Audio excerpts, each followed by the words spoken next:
Hi everybody, welcome to this week's question and answer video. Thanks for tuning in. I'm answering people's questions from last week. I do this every single Mondays, and I encourage all of you to please ask questions. I'm trying to help you guys and assist you guys along your path to recovery from narcissistic abuse. And one of the best ways to heal is to really learn and understand what happened to you. So I encourage you to keep asking questions, and hopefully I can give you some good answers. All I ask is that you guys give me your location. Please. I like to know, and I know a lot of you guys want to know. So please just try to tell us where you are. Thank you very much. I want to thank you, rather, Marilyn, for your donation this week. Thank you very much, Marilyn. I appreciate you and your efforts to support what I'm doing here. That's a very kind gesture, so thank you very much. Appreciate you. I also recommend something every week, and I'm going to recommend something that Nate from North Carolina recommends. So here's what Nate says. Hi, David. Nate from North Carolina. This is a little later in the week, so I'm not sure if you'll see the question. And that's another thing. A lot of people ask me, when do I do the videos? Are they too late? And I typically, they come out Monday. I typically do them Sunday. And if I miss your questions, if I misunderstand them, you don't understand me, just please keep asking, okay? There's no bad questions. It doesn't matter how repetitive they are. Keep asking, please. So Nate says he's been reading a book called Narcissist Mothers, How to Handle a Narcissistic Parent and Recover from C-PTSD. It's a great read, very informative, but something scared me when I was reading it. It says there are 3 levels of covert narcissism, and the 3rd level is called punitive avenger. This is when the narcissist cannot control their anger anymore and they start yelling or upsetting their scapegoat.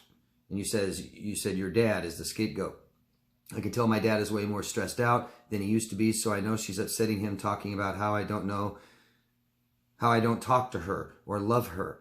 In the 3rd level, the narcissist is on edge. Anything emotionally distraught can push them over the edge. It says that they might kill people or shoot someone. My mom started drinking more. This scares me. Do you think a covert narcissist could actually do something like that? And I am currently in therapy. Thank you, David. Good. Good to hear you're in therapy, Nate. Talk to your therapist about this. And is a covert narcissist capable of murder? I bet there's one at least in prison for murder. But look at, is your mom violent? Does she threaten to kill herself or commit homicide? Things like this? If not, then I don't think there's a need to worry. I think she's killing your dad slowly through emotional trauma and neglect. My best recommendation, Nate, is to do the only thing that you are in control over, and that's yourself and what you let in your life. Okay? If this is upsetting you, get away from it. You're not going to save your dad. You're not going to help your dad. Can't. This is something we have to do for ourselves. Okay? Helping somebody with this kind of stuff, you can listen. You can offer suggestions. You can drive them to therapy. You can pay for it and all these things, but you come first. That's the way the game's played, is you are first. You are most important, and you have to take care of yourself, Nate, because your dad has a conscious decision, whether he doesn't feel like he does, but he's making a conscious decision and choice to stay with her every day. There's nothing you can do about it, okay? Except only get stressed and get hurt and stuff like this. Try to separate this from this emotionally, okay? Talk to your therapist on that and how to do that. Hopefully your therapist is offering the same suggestion or advice I am. If your therapist is telling you how to fix them, I would find another therapist. Okay? I'm sorry, Nate. That's awful to have to deal with. It's the kind of stress that not only affects us. Sorry, something's not working right here. And okay. I'll get that later. So, this is the kind of stress that is killing your dad, but it can also kill you if you let it in your life, and you have that choice, Nate, okay? Your dad is an adult, and what it sounds like is that they're all very codependent, and they've taught you and programmed you to be there for other people first, like your mom, like you need to love her and do these things. You don't have to do anything, nothing. And if your mom needs love, then she needs to start loving herself, okay? Because if you don't love yourself, you're incapable of being loved, honestly. And for all of you who believe that you might be unlovable, love yourself. It's that simple. I'm not saying doing that from hating yourself to loving yourself is easy, but the answer is easy. Love yourself, and people will too, okay? I hope that helps, Nate. And again, I'm really sorry. Talk to your therapist about this, okay? And so the book Nate recommends is called Narcissistic Mothers, The Complete Guide for Daughters with C-PTSD of Immature, Emotionally Absent Mothers with Borderline Behaviors. And it's on Amazon. If you guys are interested, you want to follow the link down below. It'll take you to the book. It's $2.99 on bundle and $13.99 on paperback. Thank you, Nate. Good luck. All right, first question is from To The B. From Portland, Oregon. A very important topic to discuss. Thank you, David. You are healing. You are a healing angel. Keep helping people. I can't read today. Keep helping people. Much love from Portland, Oregon. Thank you very much. Thanks. And let's see, Christine from Montana. Hi, Christine. You said the isolation that I was talking about last week applies to you. You even gave, and I even gave you. Okay. It says, it applied to me, and you even gave me a talking to answering a previous question that I should not isolate because I'm withholding myself from participating in life. True, I take isolation to the extreme, and sometimes a month can go by when I don't even see or speak to another human. But David, I am happier now than I've ever been in my life. Yes, I am lonely and often feel sorry for myself that I'll probably never experience true love, but comparatively, the hell I've experienced, and I remember it's very long, and you just say that it's better for you. And you're the only one that can decide what's best for you.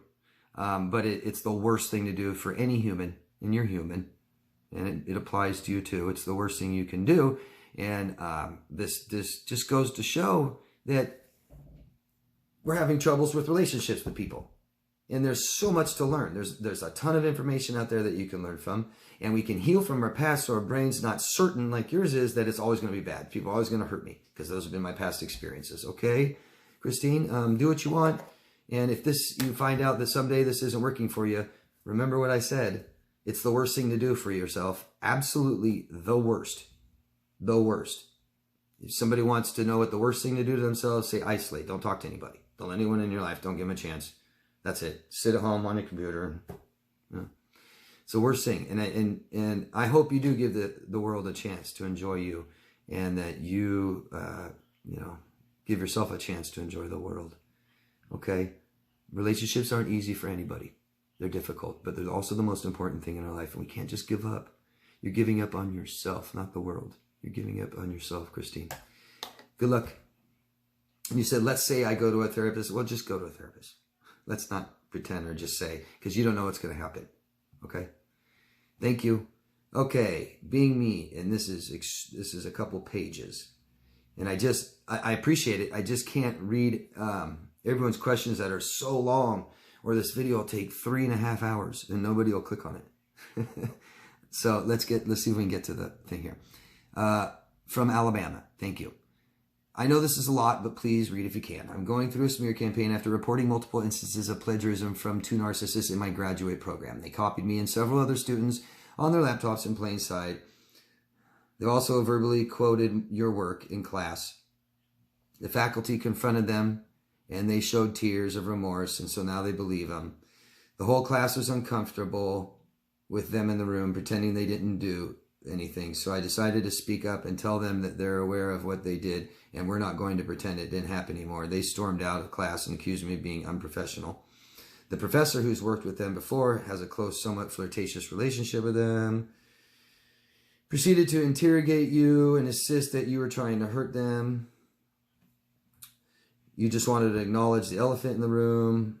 Faculty has accused me of being unkind and punishing, but all I've done is prove that there's 5 different instances of them plagiarizing you.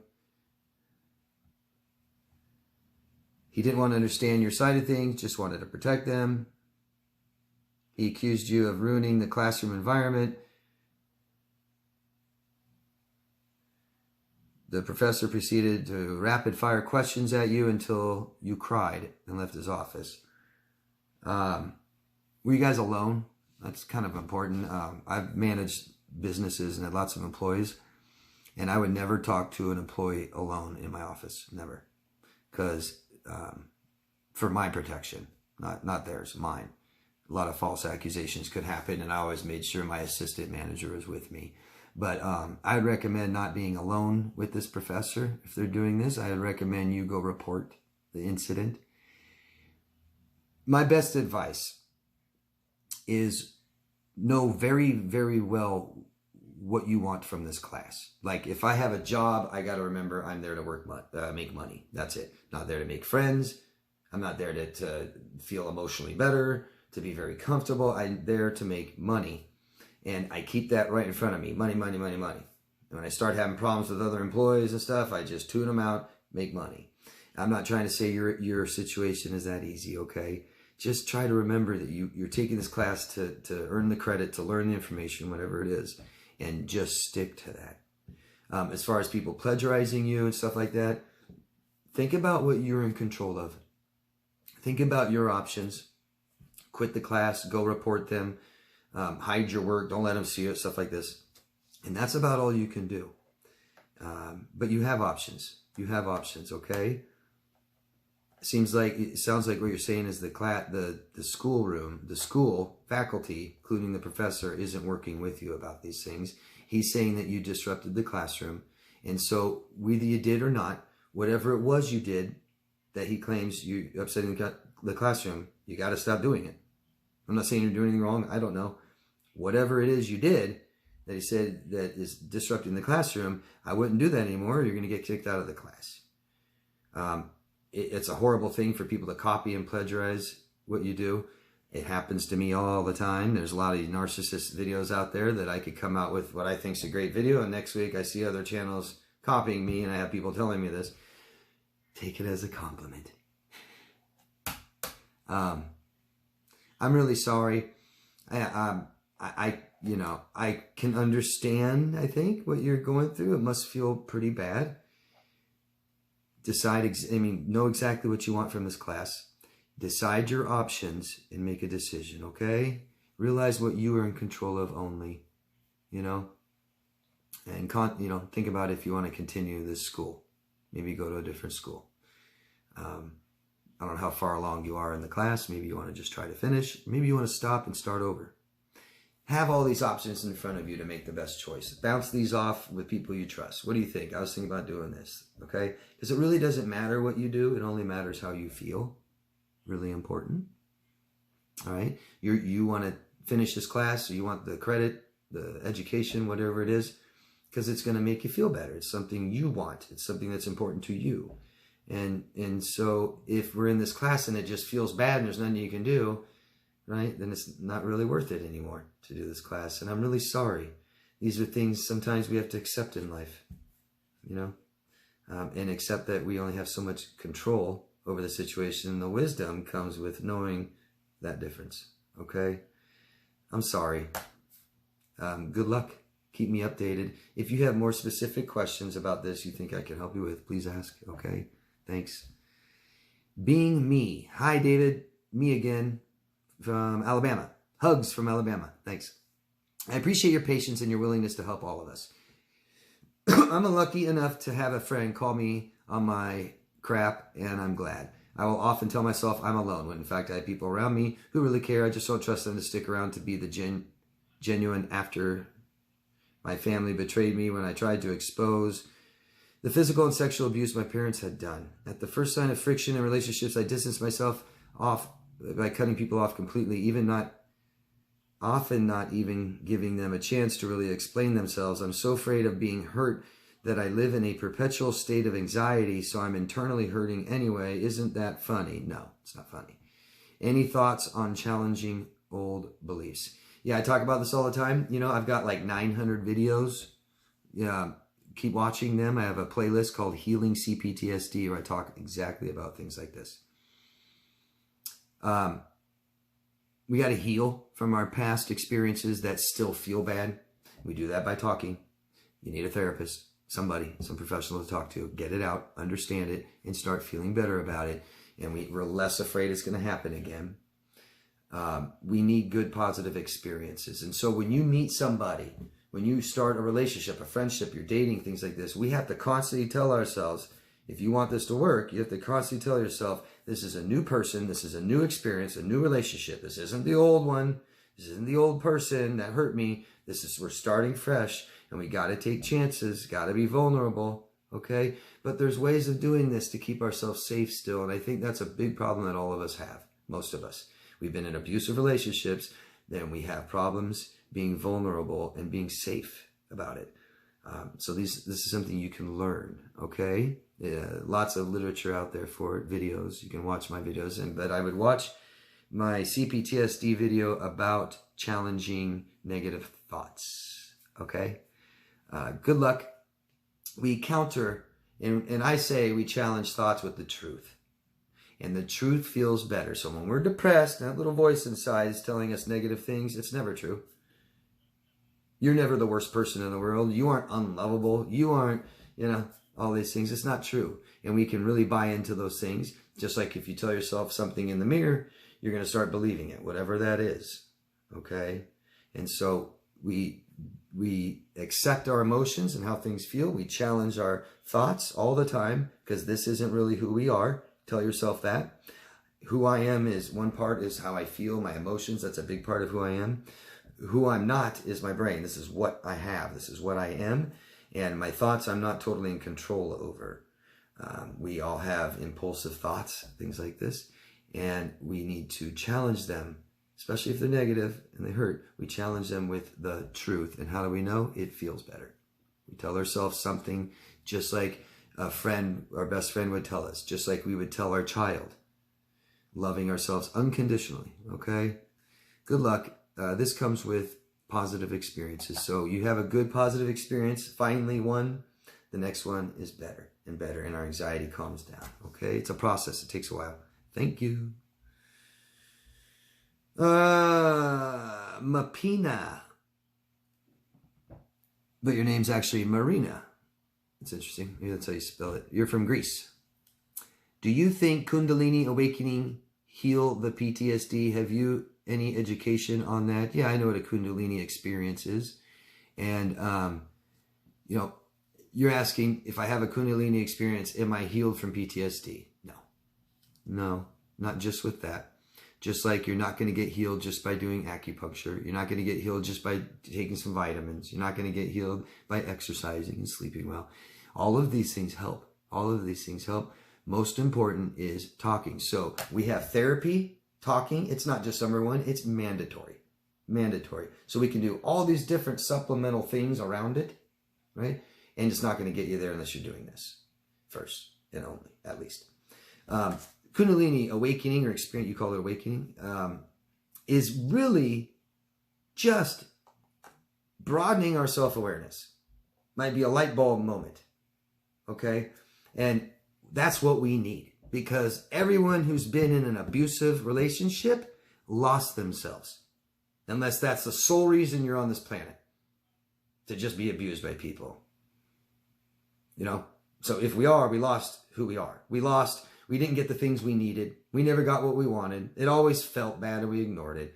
We threw our values out the window and our moral compass kind of broke and we lost who we are. Kundalini, that's going to help you get closer to who you are, and we need that. But it won't be it could assist you in your healing from trauma, but it's not going to heal the trauma alone, for sure. Okay? Hope I answered that question. Thank you, Marina. Let me know, please. And Nate again from North Carolina. Hi, Nate. My mom is a narcissist. That's why you read the book. And she makes it my dad's job to make her happy. But she is never happy because we aren't here to make people happy. You are not going to make other people happy. And I don't care if someone says you make me happy. We're not here to do that. And that's called, we have internal responsibilities to ourselves to make myself feel better and things like this. And anything out here, including people, is external. So someone can make me maybe happy for a moment, but if I'm depressed and can't make myself happy, then what? I need this person to make me happy all the time. It's not going to happen. I'm depressed, and so that's it. I got to deal with my depression. I'm declining. You said, and your dad is visibly depressed. I bet. I feel bad for him, and I want to ask them if they would try to go to therapy. But anytime I mentioned me going to therapy, my parents would say feelings aren't real. Feelings are who we are. It's like saying you're not real. And I have a feeling that your mom's feelings are important. She may reject herself and reject her feelings, but when she's angry, I bet that's more important than when you're angry or you want something or need something. No, she's angry. That's all that matters. And she says it doesn't work. Therapy doesn't work. She knows that. She knows all 7.8 billion people in the world and everyone who's ever been to therapy in history, and she knows their outcome and the results. Yeah, your mom's scared. Your mom's completely codependent on your dad and you. And therapy challenges that, threatens her dependency. Well, if I have a therapist, challenging on my BS, I have to do something on myself and I hate myself. I'm not worthy of it. Oh, if I have a therapist talk to my husband, they'll let my husband know how sick I am and how wrong what I do to him is wrong. And I'll lose him. I'll lose that dependency. So dependency is an addiction, and addiction is number one. And pretty much everyone in the world is either going to be a part of this addiction to support it, or they're threatening it. Okay? So your mom feels very threatened, out of control. You said, I kept going and now I feel much better. Should I ask them if they will try going to therapy, or will they see that as their son telling them what to do in their relationship? Well, Nate, we accept people for who they are. Okay? And I'm going to tell you right now, it's not going to do any good if they decide to go to therapy because you told them. Anybody who reaches out to me and it's because of somebody else, doesn't work. Anybody that pays for one of my client sessions, it's never worked. Never. Anybody I've helped for free, doesn't work. Doesn't work. Part of the process is giving up, surrendering. I need help. I can't do this any longer by myself, and I need help, and I feel worthy of it, and I'm going to go to find somebody, and I'm going to go pay for it, and I'm going to show up at the appointments, and I'm going to do what they tell me to do. Okay? That's a far cry from you telling your parents, hey, why don't you try therapy? And they go, oh, okay, I'll try it. And you know they're not going to. Focus on yourself, Nate. Accept people for who they are. And then after you do that, decide if you still want them in your life. Okay? Because you can have a relationship with your parents. It's got to be on your terms. And your mom won't agree to that. I'm pretty sure. But don't give up. You go to with your therapist. Ask your therapist about these things. I hope you are. And I hope your therapist is really just looking out for you. Not your mom, not your dad, not your siblings. You. I hope your therapist is there for you, because what your therapist, I hope, is teaching you is, Nate, in your life, you're the most important person in it. Okay? This is sad. Very sad. And I bet you didn't get what you needed from your dad or your mom. And I bet you're not going to get what you need from your dad or your mom. And that is loss. And that can be very hard to accept. And that's why this is probably very hard for you to accept, Nate. So start thinking about it. Try to accept the situation for what it is, and your parents for who they are. And then you can decide how much of this crap do you want in your life. Okay? That's all you're in control of, Nate. I'm sorry. It'd do no good, I don't think. You can do whatever you want, keep suggesting it. But your mom has made it very clear that she doesn't believe emotions are real, and that therapy doesn't help anyone. So why would she go, Nate? She's going to do it for you. Won't work. She's going to do it for your dad. Won't work. She has to do it for herself. And I think you want to see her happy, right? You can't do that. You're not going to make your mom happy. Okay? I'm sorry, Nate. This is loss. No matter what you do, no matter if they're in your life or not, you have loss because your parents didn't supply your needs to you. They didn't give you what you needed. That's loss. They're not attentive to your emotions. That's loss. Sad. And I'm sorry for your loss. Okay? Try to accept it. Try to grieve. Give this some time. The further you get away from it, the less it'll bother you. The more you heal, you'll start seeing the truth that they can heal if they want, but they don't want to.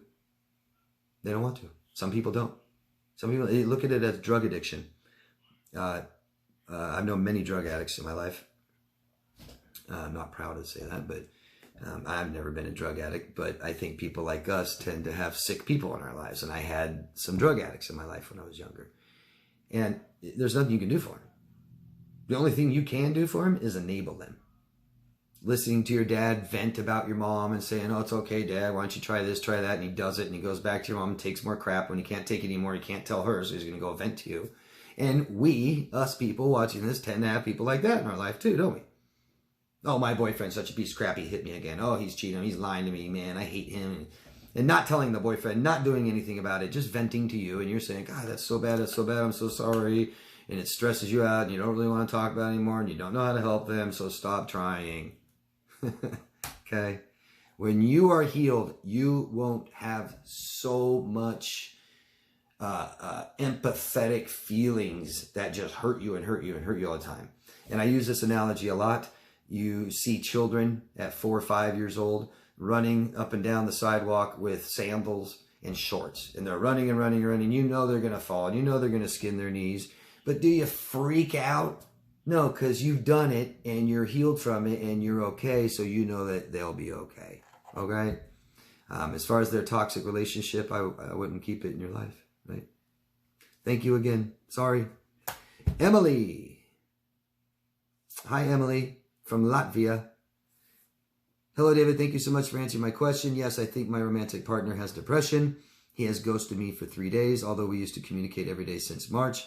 I read that depression can be also to people who do not look depressed. They smile and act normal. That's called rejecting yourself. Could you please kindly talk about this on Monday if you can? So that's what it is, Emily.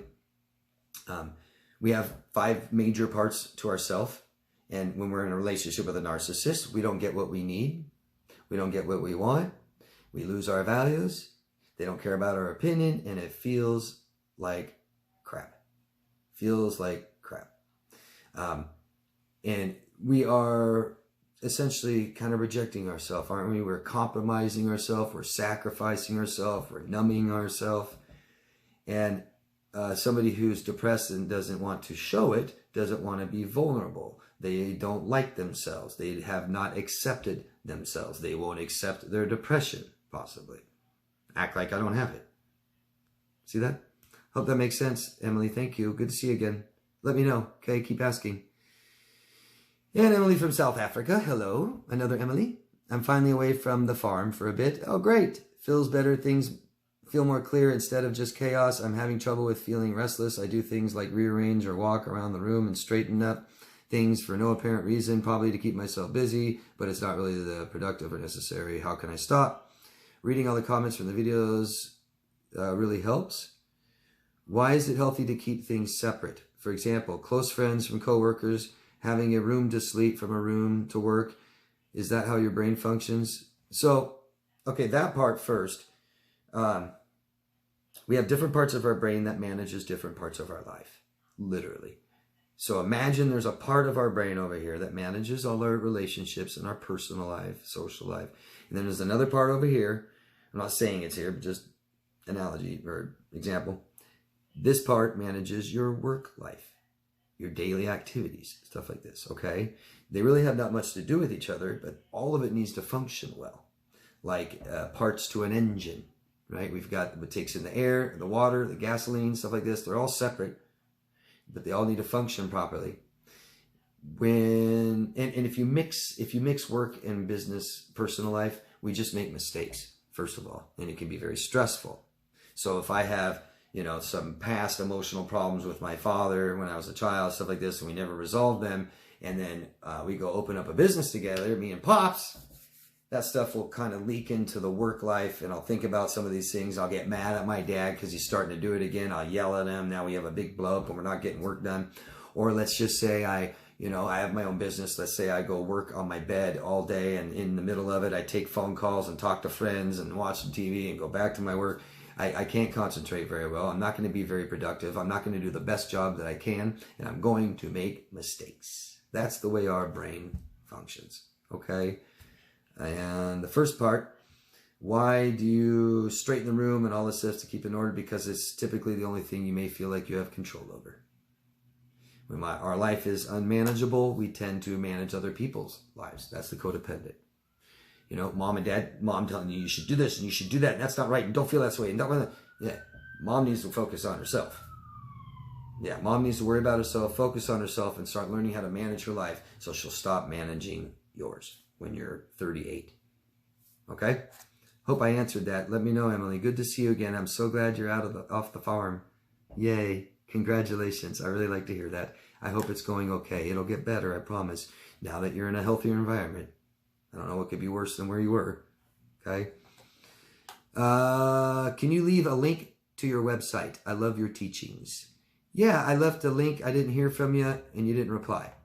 daviddemars.com. That's it. There's a link right there, one of the first lines you see in the description box. Thank you for asking. Ava, I'm already feeling depressed. Today, El Dia de los Muertos.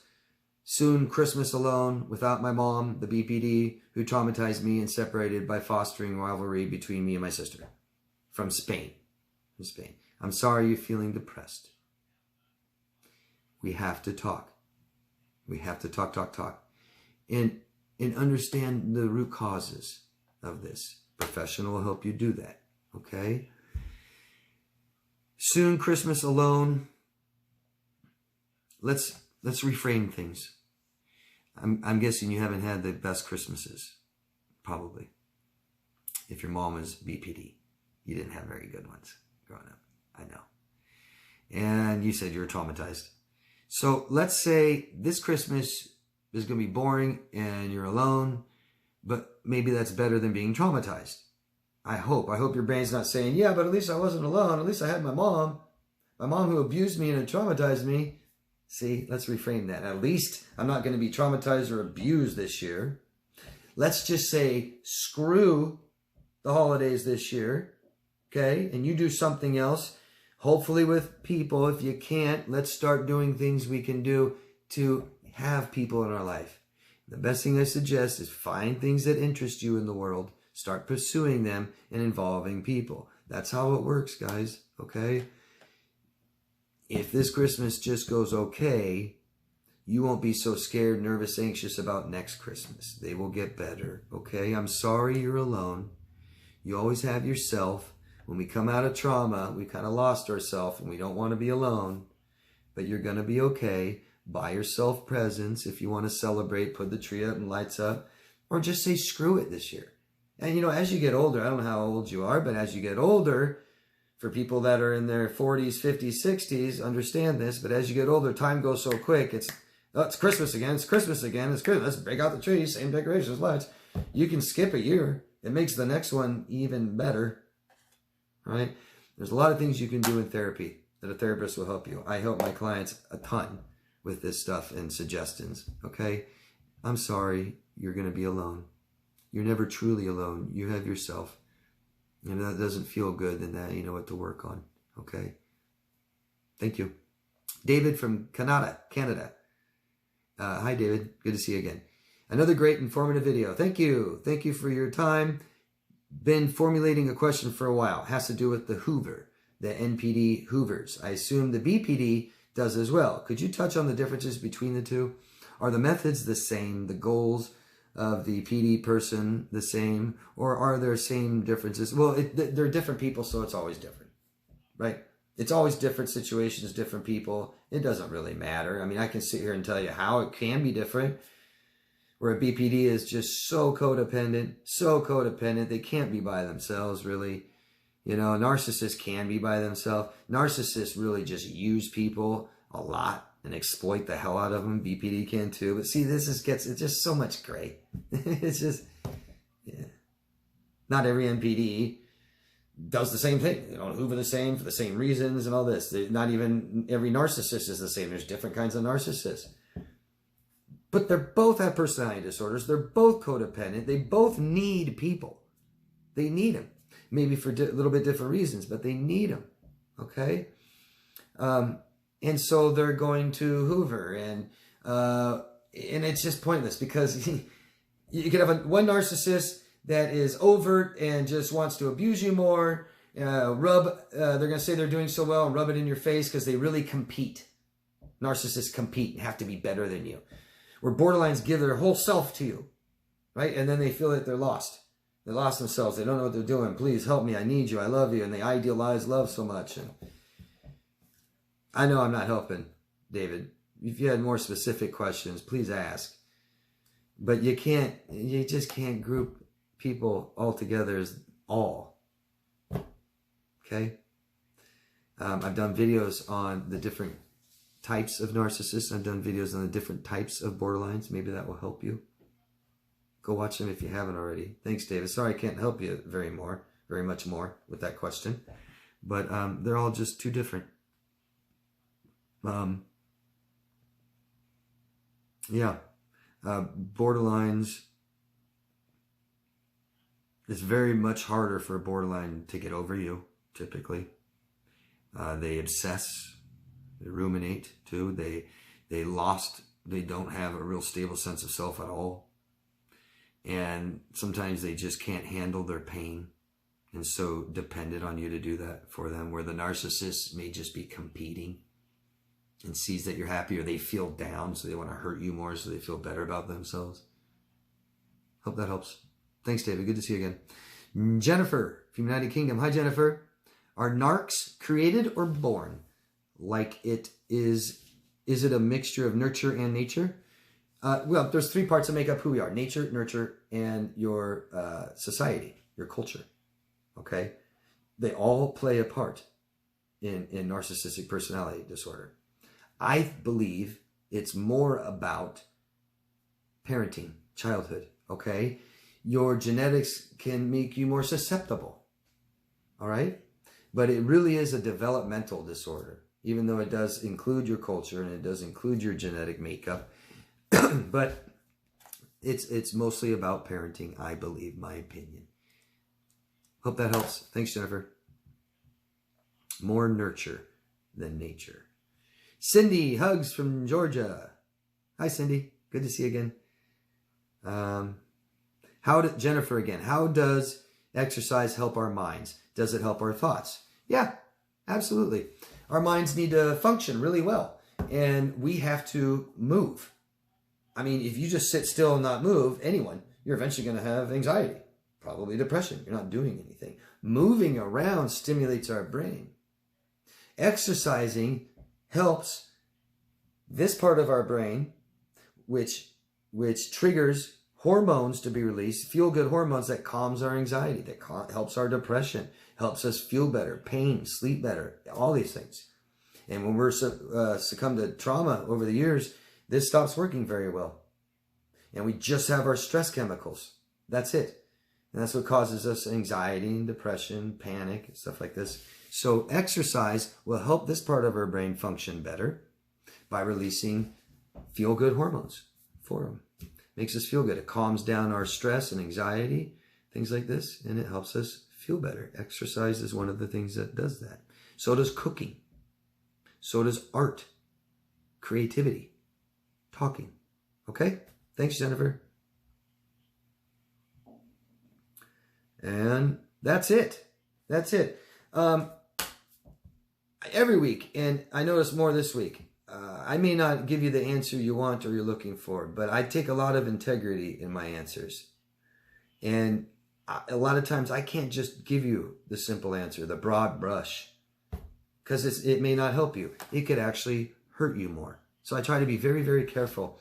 The more specific your questions are, I think the more I can give you specific answers. A lot of these questions are very general. And so follow up with them.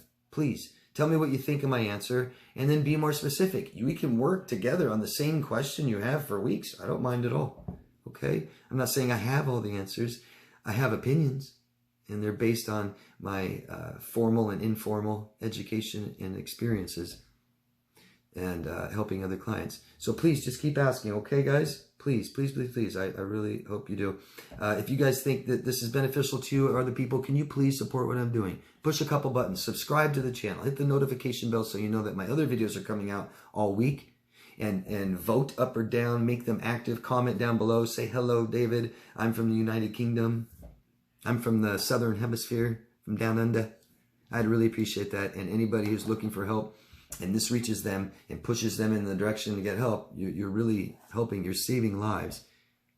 A big part of people with C-PTSD is suicidal thoughts, suicidal feelings, and suicidal actions. Okay, so you guys will be doing you'd be giving a big help to people by supporting my videos. Okay, thank you, everybody. I'll see you next week. Love yourself first. Bye-bye.